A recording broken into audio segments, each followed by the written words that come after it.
Beshem Haab We Haben We Ruach HaKodesh Elohe Echad.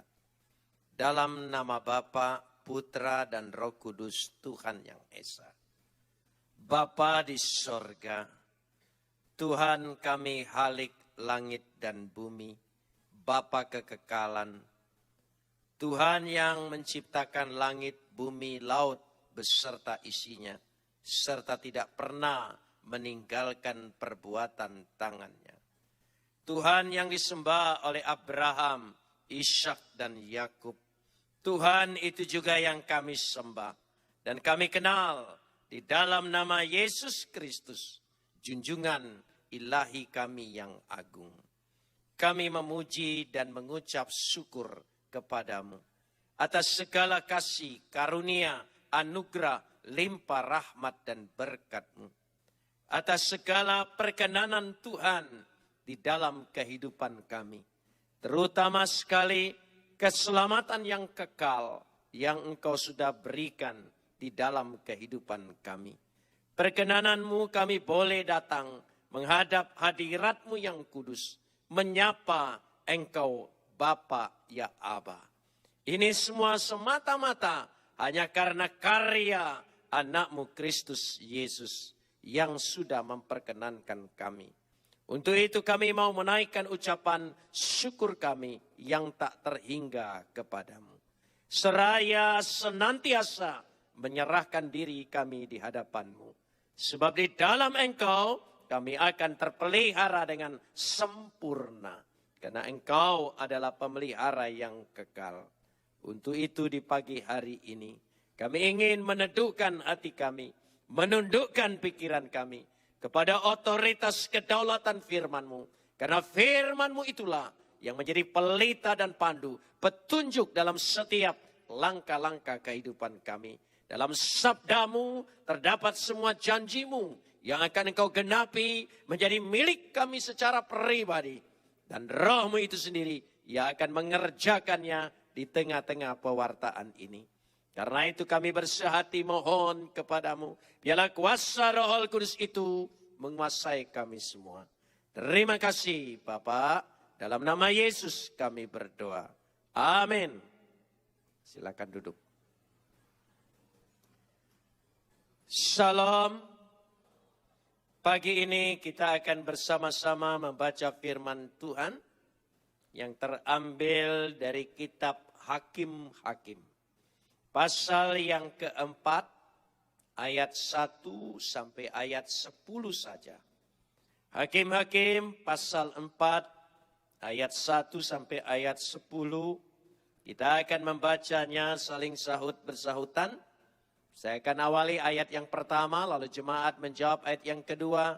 Dan seterusnya saling ganti bergantian sampai tiba pada ayat yang ke-10. Hakim-Hakim pasal 4, ayat 1 sampai ayat 10. Setelah Ehud mati, orang Israel melakukan apa yang jahat di mata Tuhan. Ayat 2. Lalu Tuhan menyerahkan mereka ke dalam tangan Yabin, Raja Kanaan, yang memerintah di Nahor Gasor. Panglima tentaranya ialah Sisera, yang diam di Haroset Hagoyim. Lalu orang Israel berseru kepada Tuhan, sebab Sisera mempunyai 900 kereta besi dan 20 tahun lamanya ia menindas orang Israel dengan keras. Pada waktu itu Deborah, seorang nabiah, istri Lapidot, memerintah sebagai hakim atas orang Israel. Ia biasa duduk di bawah pohon korma Deborah antara Rama dan Betel di pegunungan Efraim. Dan orang Israel menghadap dia untuk berhakim kepadanya. Ia menyuruh memanggil Barak bin Abinoam dari Kades di daerah Naftali, lalu berkata kepadanya, "Bukankah Tuhan Allah Israel memerintahkan demikian? Majulah, bergeraklah menuju Gunung Tabor dengan membawa 10.000 orang Bani Naftali dan Bani Zebulon bersama-sama dengan engkau. Dan aku akan menggerakkan Sisera, panglima tentara Yabin, dengan kereta-keretanya dan pasukan-pasukannya, menuju engkau ke sungai Kison. Dan aku akan menyerahkan dia ke dalam tanganmu.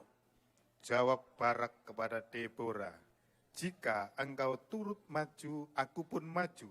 Tetapi jika engkau tidak turut maju, aku pun tidak maju. Kata Deborah, baik aku turut. Hanya engkau tidak akan mendapat kehormatan dalam perjalanan yang engkau lakukan ini. Sebab Tuhan akan menyerahkan Sisera ke dalam tangan seorang perempuan. Lalu Deborah bangun berdiri dan pergi bersama-sama dengan Barak ke Kades. Barak mengerahkan suku Sebulon dan suku Naftali ke Kades, maka 10.000 orang maju mengikuti dia. Juga Deborah maju bersama-sama dengan dia. Kapot leha Adonai Elohenu kapot leha. Segala kemuliaan ya Adonai Tuhanku, kemuliaan bagimu. Saudara-saudara yang dikasihi Tuhan, kitab Hakim-Hakim berkisah tentang transisi dari sejak kepemimpinan Musa dan Yesua masuk kepada kepemimpinan para raja-raja Israel. Pada waktu itu kepemimpinan dipegang oleh para hakim, Sofet. Tapi kata hakim tidak sama seperti kita sekarang, hanya mengurusi, mengadili satu perkara.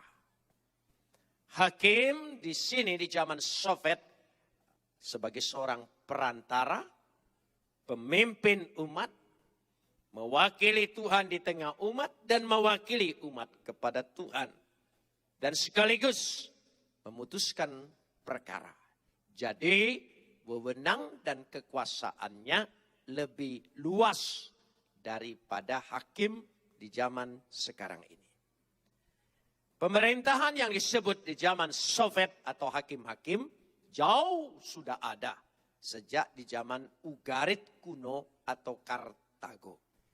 Bahkan jauh sebelum di zaman Abraham pun sudah ada. Saudara bisa baca itu nanti di rumah. Dalam kitab Kejadian 19 ayat 9 sudah ada kata Sofet. Bahkan dalam kitab Keluaran pasal 2 ayat 14 juga sudah ada. Hanya pada waktu di zaman Musa dan Yosua kekuasaan hakim menjadi terbatas. Tapi setelah itu kekuasaan hakim-hakim lebih dianggap sebagai pemimpin spiritual. Mewakili Tuhan. Tempat berhakim, la misfat, bertanya apa petunjuk Tuhan. Apa pimpinan Tuhan terhadap umatnya. Dari situ kita lihat zaman terakhir dari hakim adalah Samuel. Samuel adalah hakim yang terakhir sebelum memasuki zaman raja-raja. Kalau kita perhatikan kehidupan umat Israel nampak sekali. Pada ayat yang pertama dikatakan setelah Ehud mati, orang Israel melakukan apa yang jahat di mata Tuhan. Ketika umat Israel melakukan apa yang jahat di mata Tuhan, maka Tuhan mengizinkan adanya penderitaan, kesusahan, masalah yang menimpa kehidupan umat itu. Perhatikan ayat yang kedua. Lalu Tuhan menyerahkan mereka ke dalam tangan Yabin, Raja Kanaan. Di situ Tuhan izinkan. Artinya Tuhan ingin mengajar mereka, menuntun mereka, menyadarkan mereka, membawa mereka supaya mereka kembali kepada Tuhan. Perhatikan ayat yang ketiga. Lalu orang Israel berseru kepada Tuhan. Ketika mereka bertobat, diarahkan dalam pertobatan, mereka di situ diberikan jalan keluar. Jadi kalau ada masalah, ada penderitaan, ada kesusahan, ada pergumulan di dalam hidupmu, kita lihat dulu. Kalau itu semua penyebabnya adalah karena dosa kita, kesalahan kita, saudara ingin peroleh jalan keluar, hanya ada satu jalannya, bertobat. Kalau saudara bertobat, pasti Tuhan berikan jalan keluar. Amin. Tapi ada juga Masalah, pergumulan, penderitaan, kesusahan tidak karena kesalahan kita, tidak karena dosa kita, tapi diizinkan Tuhan terjadi di dalam hidupmu. Itu Tuhan ingin mengajar, mendidik kita, menunjukkan adanya Tuhan hidup dalam hidupnya, ada kuasanya di dalam kehidupan kita. Nanti kita lihat babak ini, ada 2 babak. Jadi mari kita periksa pertama. Kalau ada kesusahan, pergumulan, penderitaan di dalam hidupmu, dan saudara tahu persis, saya percaya saudara sangat sadar karena manusia diberikan hati nurani, diberikan kesadaran yang paling tinggi melebihi akal kita, yaitu kalau itu karena kesalahan kita, jalan satu-satunya untuk keluar dari masalah itu adalah bertobatan. Kalau saudara bertobat, pasti Tuhan pulihkan hidupmu. Amin. Tuhan berikan jalan keluar. Tapi kalau tidak karena kesalahan kita, tidak karena dosa kita, tapi diizinkan Tuhan terjadi, itu Tuhan ingin menunjukkan sesuatu peningkatan di dalam hidupmu. Bahkan Tuhan ingin menunjukkan kuasanya hidup di dalam iman percayamu. Di sini kita ingin belajar dari ayat ini. Lalu kita perhatikan bagaimana ketika semua ini terjadi, Tuhan kasih jalan keluar. Mulai babak yang baru. Jalan yang Tuhan berikan, ayat yang keempat. Pada waktu itu Deborah, seorang nabiya, istri Lapidot, memerintah sebagai hakim atas orang Israel. Hakim Sofet, artinya pemimpin spiritual. Tempat bertanya suara Tuhan, kehendak Tuhan. Dan Tuhan melalui Deborah, seorang nebiah, nabi perempuan bernama Deborah. Deborah dalam bahasa Ibrani artinya tawon atau lebah.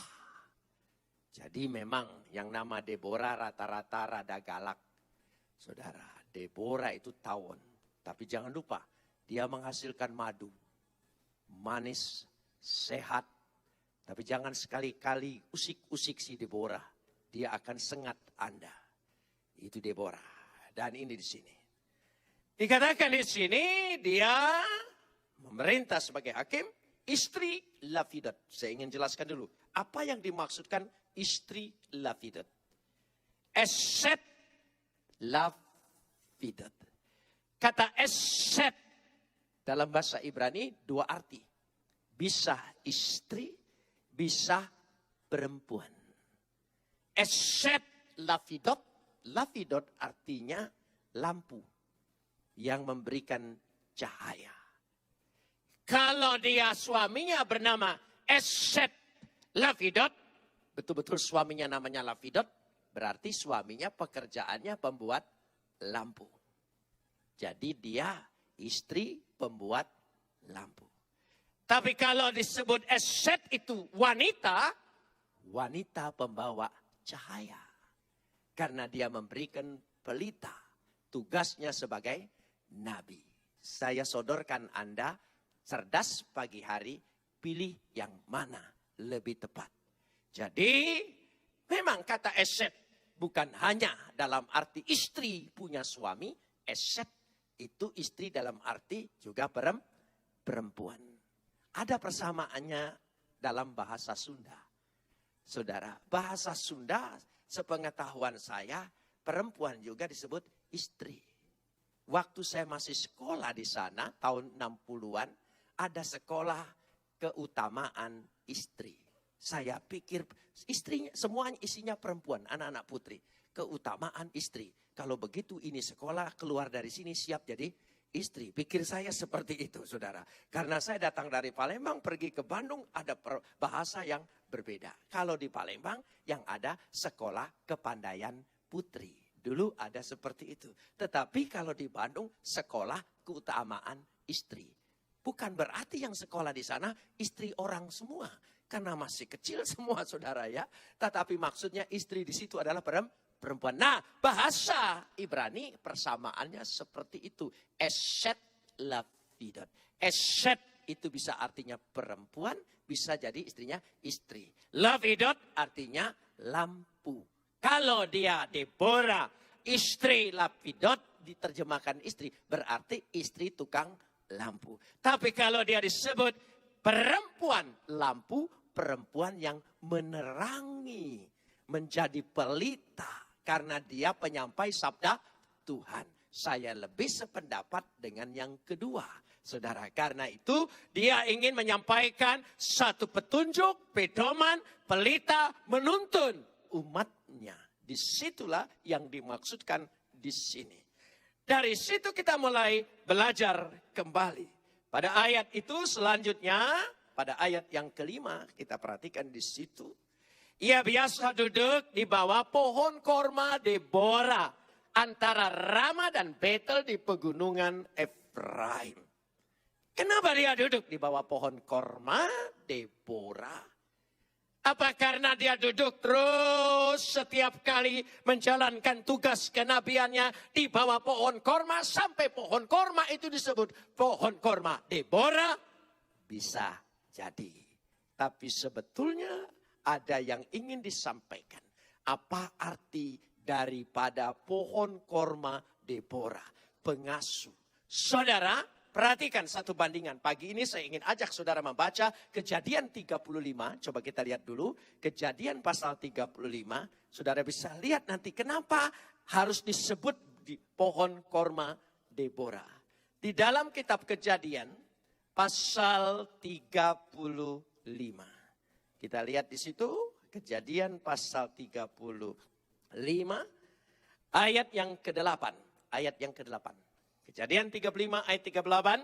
Saudara bisa lihat di situ bersama. Mari kita baca bersama-sama. 1, 2, 3. Ketika Deborah, inang pengasuh Ribka mati, dikuburkanlah ia di sebelah hilir Betel di bawah pohon besar yang dinamai orang pohon besar penangisan. Apakah Deborah yang sama yang dikuburkan di bawah pohon? Bukan, saudara. Ada Deborah lain. Mata rantai Alkitab itu begitu indahnya. Tidak ada sesuatu kiasan, istilah, simbol yang kemudian tidak digenapi. Kenapa disebut di bawah pohon korma Deborah? Karena untuk menunjukkan pohon korma bagi orang Yahudi menjadi satu lambang sumber kekuatan iman. Saudara perhatikan pohon korma. Bukan hanya ditanam di kebun-kebun. Memang pertanian seperti di Jericho, kalau saudara sekarang pergi ke Jericho. Tapi kalau saudara berangkat untuk memasuki Israel dari Gunung Sinai, selepas dari Gunung Sinai sampai ke Elim dan seterusnya, sampai ke kota perbatasan Israel bernama Takba, saudara Taba, dari situ saudara bisa melihat padang gurun.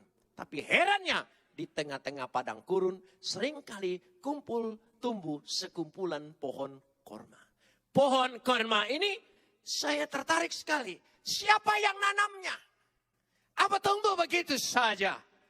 Lalu saya bertanya dengan orang-orang yang mengantar saya di sana. Dan saya pada waktu itu tidak mau naik mobil. Saya ingin naik onta. Saya ingin mengalami bagaimana menjelajahi betul-betul 40 tahun seperti di sana. Saudara, ternyata pohon korma yang ada sedikit sejemput yang ada di tengah-tengah padang gurun itu, apa yang terjadi? Itu cara nanamnya bagaimana saya bilang. Dia tidak tumbuh begitu saja. Tetapi cara menanam pohon korma itu, apa dia ada yang gali, ya cangkul, taruh bijinya supaya tumbuh di sana. Kalau ditaruh terlalu dalam, mati. Karena dia tidak ada udara untuk berkembang. Kalau dicangkul terlalu rendah, dia karena tanahnya pasir dan batu, ketiup angin yang begitu kencang, dia akan kelihatan biji kormanya. Dimakan burung dan tidak tumbuh. Caranya, biji korma itu ditaruh di tanah itu dan ditindih batu besar. Karena dia ditindih batu besar, pohon korma itu mulai berakar. Pohon korma berakar terlebih dahulu. Dan akar pohon korma, saudara perlu tahu, sampai menemukan sumber air, dia tidak pernah berhenti berakar. 50 meter, 25 meter paling kecil, 50 sampai ratusan meter, dia bertemu dengan sumber air. Setelah bertemu dengan sumber air, dia bertumbuh ke atas, dan dengan sendirinya setelah besar, batu yang menutupi biji tadi tumbang. Kalau Tuhan taruh beban dalam hidupmu, Tuhan sedang mengajar, melatih supaya engkau berakar terus menerus sampai ketemu sumber air itu. Supaya engkau kuat ketika engkau ketemu dengan sumber air hidup itu. Yesus namanya, engkau akan bertumbuh. Apapun batu yang menimpa menjadi beban engkau akan tumbang. Itu arti Deborah berada di bawah pohon korma. Artinya seperti itu. Jadi pekerjaannya tadi Lapidot sebagai pelita dan memberikan keyakinan, kekuatan iman, dan jawaban-jawaban Tuhan kepada umat Israel, menegur umat Israel.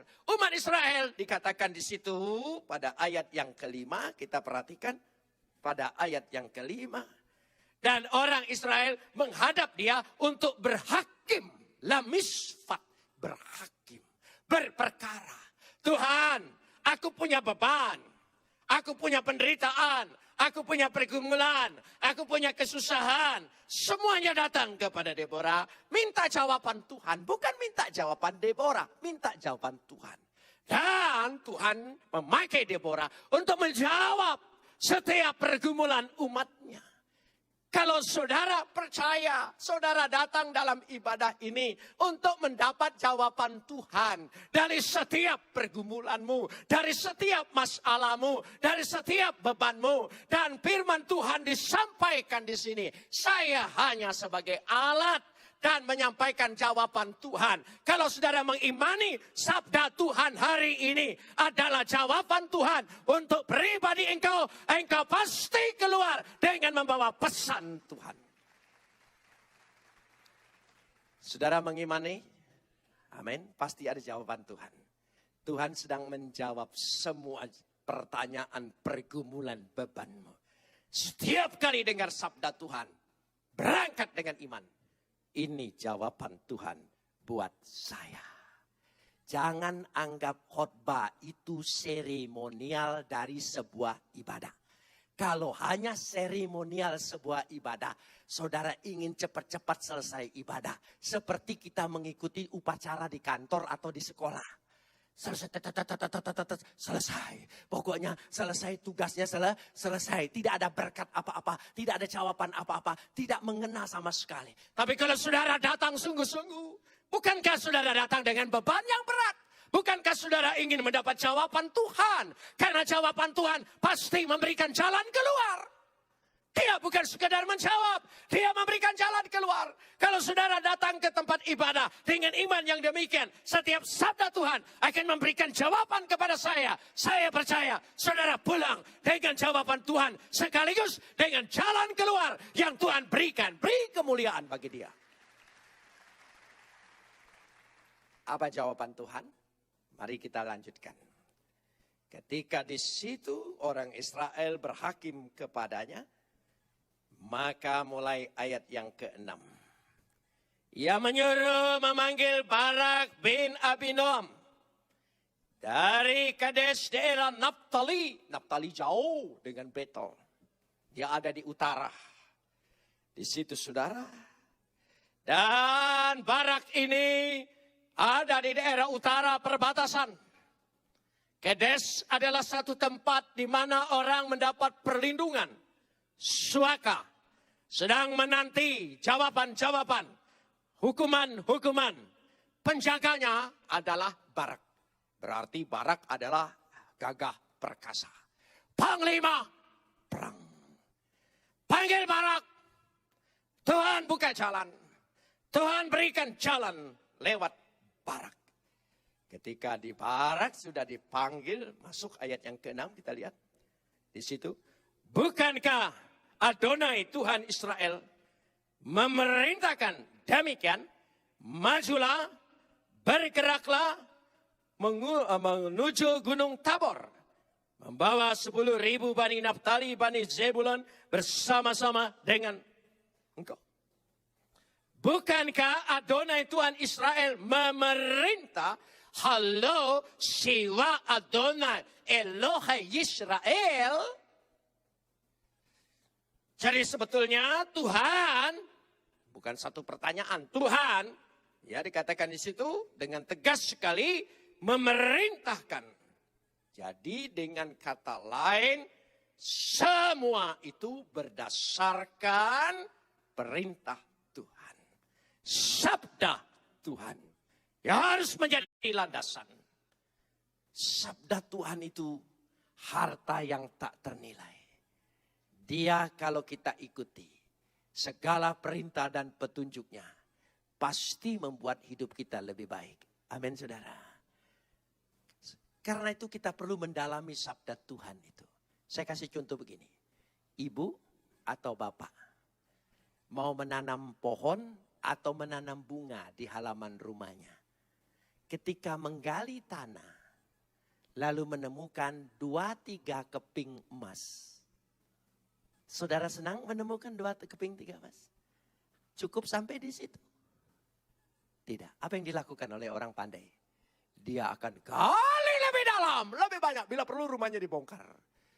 Karena dia tahu akan lebih banyak lagi harta. Kalau saudara baca Alkitab secara datar, sudah dapat berkat Tuhan.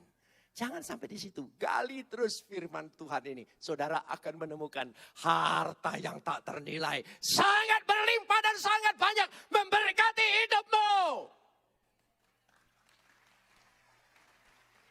Saudara baru baca satu ayat sepintas saja.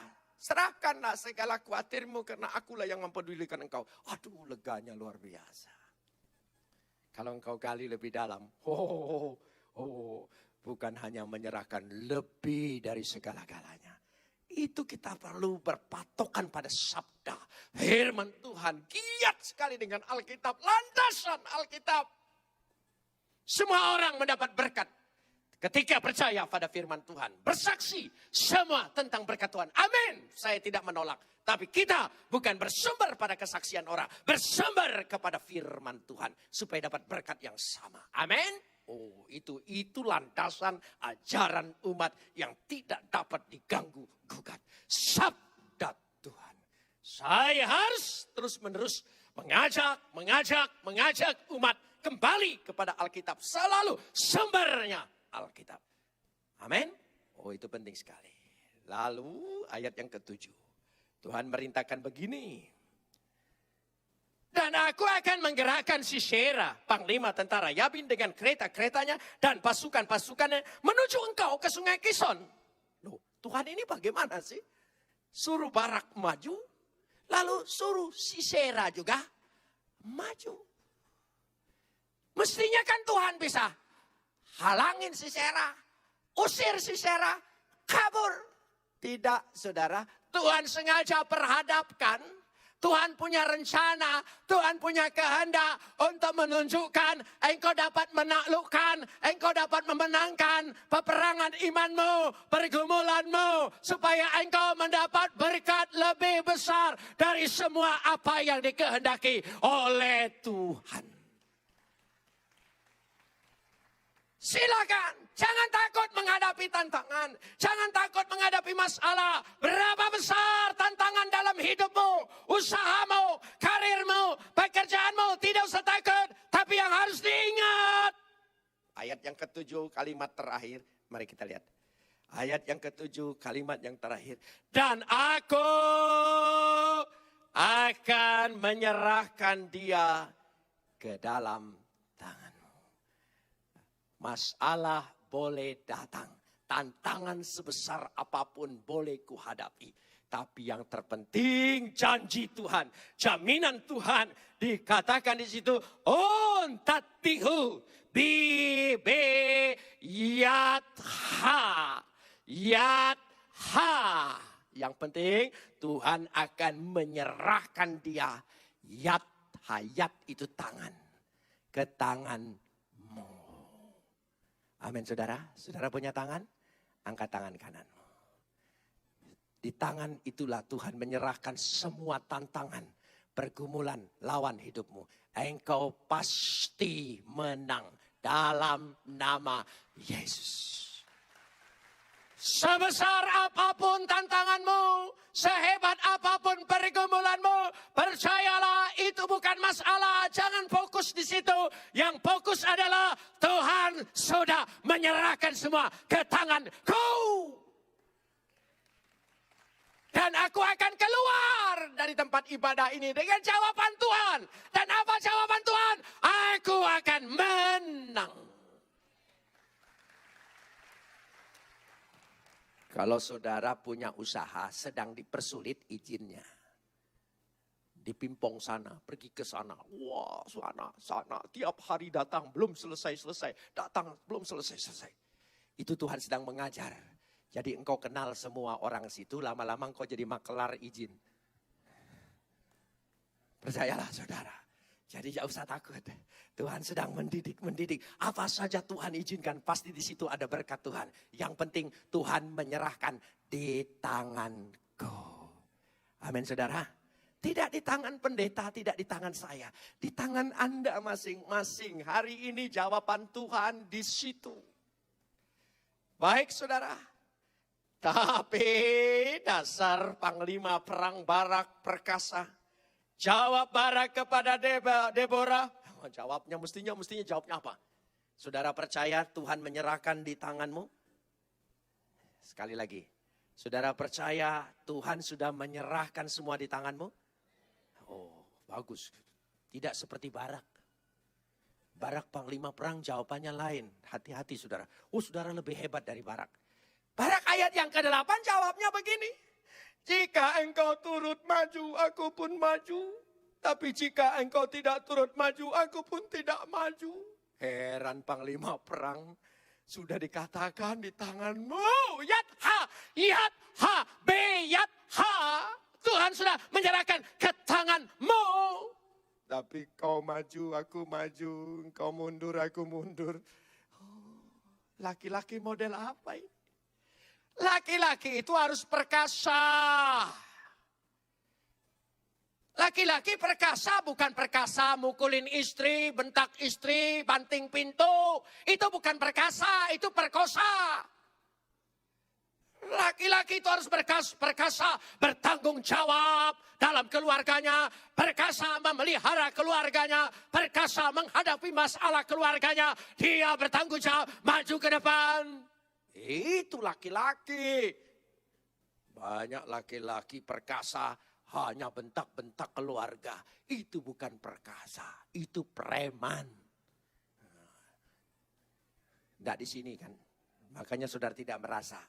Enggak di Surabaya. Di Jakarta. Nanti kalau khotbah di Jakarta, khotbah ini saya kasih contoh Surabaya. Jika engkau maju. Lalu, orang yang punya kekuatan iman betul-betul lapidot dia. Ayat 9. Kata Deborah, baik, aku turut. Oh, bagus sekali ya.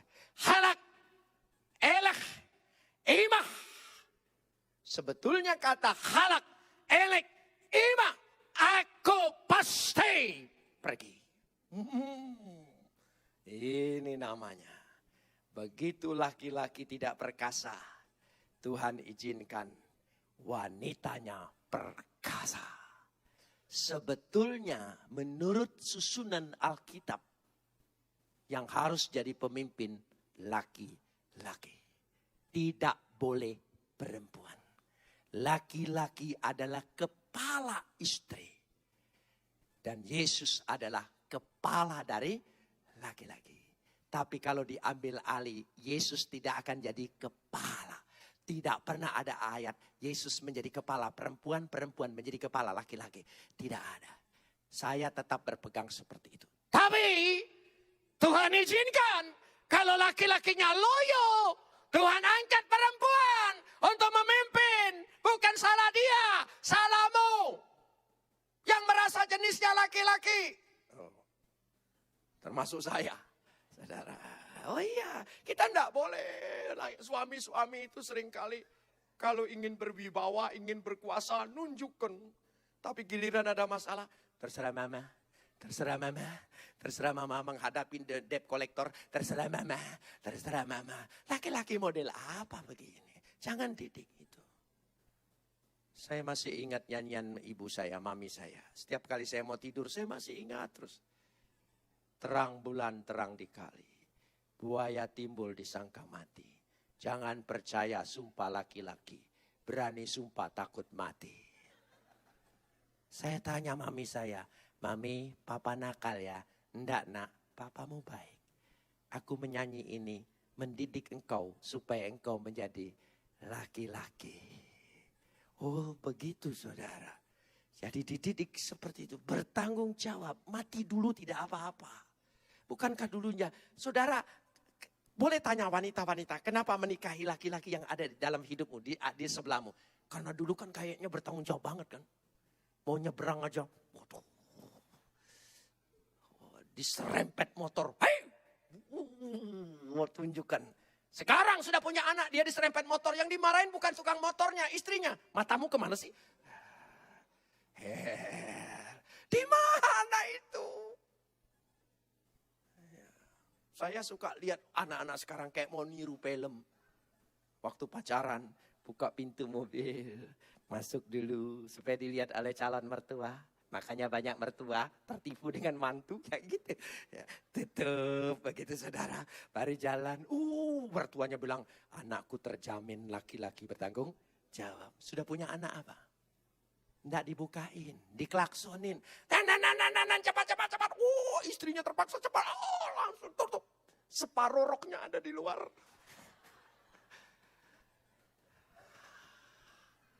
Loh iya. Hati-hati seperti ini. Nah dari situ. Nah untuk itu dikatakan di sini. Baik kita lanjutkan masih ayat yang ke-9 ini. Ya ayat yang ke-9 kita lanjutkan. Hanya engkau tidak akan mendapat kehormatan dalam perjalanan ini. Engkau lakukan ini sebab Tuhan akan menyerahkan Sisera ke dalam tangan seorang perempuan. Lalu Deborah bangun berdiri dan pergi bersama-sama dengan Barak ke Kades. Engkau tidak mendapat kehormatan. Efes kiloti ye ti arteha lehadreha asher atahalak. Bukan hanya kehormatan. Kemenangan ini tidak diberikan kepadamu. Karena engkau tidak perkasa. Percayalah. Sebab Tuhan sudah menyerahkan Sisera ke dalam tangan seorang perempuan. Ki yat isha yimkhor adone et syara. Tidak sedikit tangan-tangan ibu punya kuasa Tuhan. Amin saudara. Kalau suami-suamimu tidak bisa diandalkan, di tangan ibu-ibu, khusus ibu-ibu, tolong angkat tangannya. Di tanganmu ada kuasa Tuhan. Tuhan serahkan semua. Sisera, hambatan, halangan, musuhmu. Semuanya dalam nama Yesus.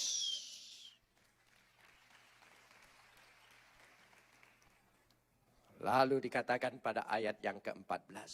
Ayo maju. Tuhan memimpinmu. Oh bagus sekali ayat 14. Ayo maju. Bersiaplah. Sebab inilah dikatakan di situ. Bersiaplah sebab inilah harinya Tuhan. Bagus sekali. Ki, Ze, Hayom, Asher, Nathan, Adonai, etc. Bi, Yat, Ha. Ki, Ze. Ki, Ze. Sesungguhnya. Ha, Yom. Yom itu hari. Katakan hari. Yom. Hari ini. Ha, Yom. Ki, Ze, Ha. Yom. Yom dikatakan di situ Asher kemenangan, Nathan memberikan, Adonai, et Sisera, Siseranya itu lawan kita. Siseramu bisa penyakit, Siseramu bisa pergumulan, Siseramu bisa musuhmu. Percayalah, pada hari ini Tuhan beri kemenangan atas segala sakit penyakitmu, masalahmu, pergumulan. Amin saudara, tidak besok, tidak lusa, tidak segala sesuatu. Katakan hari ini. Bersama-sama. Katakan hari ini. Setelah engkau menerima jaminan perjamuan kudus. Saudara, hari ini. Katakan lagi. Engkau sembuh. Amin. Hari ini.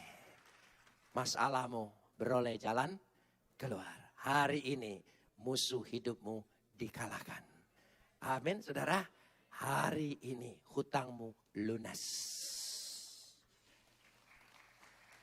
Saudara percaya? Kize hayom asher natan et Adonai et shera biyat ha. Coba jadikan tema hari ini. Kize hayom. Hayom. Asher kemenangan. Natan dikaruniakan. Ya, Adonai Tuhan Yahweh. Lalu dikatakan di situ et shera, atas Sisera. Atas Siseranya apa bagimu? Penyakitmu, pergumulanmu, persoalanmu, lawan hidupmu, hambatanmu, halanganmu, sekuat apapun Tuhan sengaja sodorkan dalam hidupmu sebab yang percaya biyat ha. Katakan biyat ha, yat di tanganmu. Tuhan sudah karuniakan kemenangan. Sekali lagi, hari ini. Katakan lagi, hari ini. Jangan tunggu besok, jangan tunggu lusa. Hari ini Tuhan kasih jalan keluar. Mari kita berdoa. Dalam sikap doa.